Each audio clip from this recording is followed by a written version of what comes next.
সর্বপ্রথমে অজয় স্যারের এই ভিডিওটা একটুখানি দেখে নিন। आसपास के जितने भी लोग हैं अच्छी तरह से समझ लें कि अगर किसी ने बदमाशी करी तो उनका कायदे से इलाज किया जाएगा। फिर अगर कहीं से खबर आ गई कि किसी ने कोई खुराफात करने की, किसी को परेशान करने की कोशिश की है, तो फिर उसकी खबर फिर अच्छे से लेंगे हम। ये जहांगीर के घर वाले भी खड़े हैं, उसको बता देना कायदे से। ये बार बार जो खबरें आ रही हैं कि उसके लोग धमका रहे हैं, तो फिर अच्छे से खबर लेंगे, फिर बाद में रोना पछताना मत।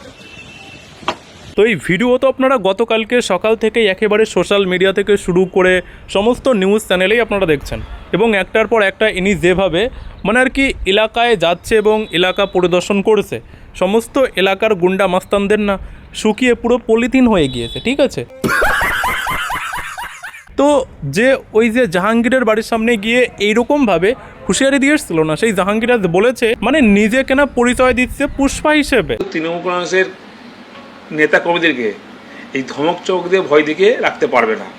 উনি যদি নিজেকে সিংহ মনে করে সিনেমার আর্টিস্টে, আমরাও পুষ্পা, ঝুঁকেগা নেই। ये तो लेटेस्ट न्यूज़ है। আমরাও পুষ্পা, ঝুঁকেগা নেই।